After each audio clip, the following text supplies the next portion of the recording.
Hello बच्चों, let's read the given question. The question says a standing wave having 3 antinodes and 4 nodes is formed between two atoms having distance of 2 angstrom between them.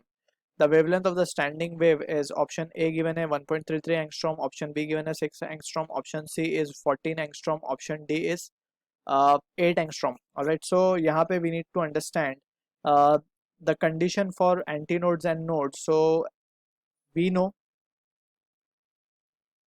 distance between two nodes कितना होता है, ये lambda by 2. Distance between two consecutive nodes या फिर two consecutive antinodes का होता है lambda by 2. So that we need to remember. यहाँ पे हम स्लैश डाल के एंटी नोड्स भी लिख देते हैं.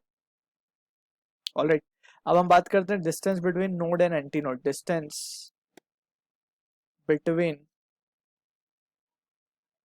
नोड एंड एंटी नोड, ये कितना होता है लैम्डा बाय 4. अच्छा, हमें एक चीज का और क्लैरिटी होना चाहिए, नोड्स एंड एंटी नोड्स है क्या. अगर एक स्टेशनरी पैटर्न यहाँ पे क्रिएट हुआ है, सो जहाँ पे मिनिमम डिस्प्लेसमेंट के पॉइंट्स है, दैट इज ये वाले, ये सबको क्या कहते हैं हम, नोड्स.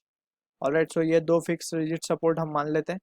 और यहाँ पे जो पॉइंट्स है जहाँ पे डिस्प्लेसमेंट मिनिमम है, points of minimum displacement are what, nodes, और point of maximum displacement are what, anti node. Alright, so ये एंटी नोड्स है. अब यहाँ पे we need to apply this result directly on to the given question. अब हमारे पास 3 anti node बोला है और 4 नोड बोला है. So basically together we will be having 3 loops. Alright, so ये दो एटम्स हम मान लेते हैं. सो यहाँ पे हम कुछ इस तरीके से चीजें बनेंगी, ये स्टेशनरी पैटर्न क्रिएट होगा. ऑलराइट, सो यहाँ पे हम देखें तो 3 एंटी नोड्स बन गए, ए ए ए. और नोड्स कितने बन गए, ये नोड हो गया, ये भी नोड हो गया, और ये भी नोड हो गया, और ये भी नोड हो गया. अब 4 नोड 3 एंटी नोड का ये चीज बन चुकी है.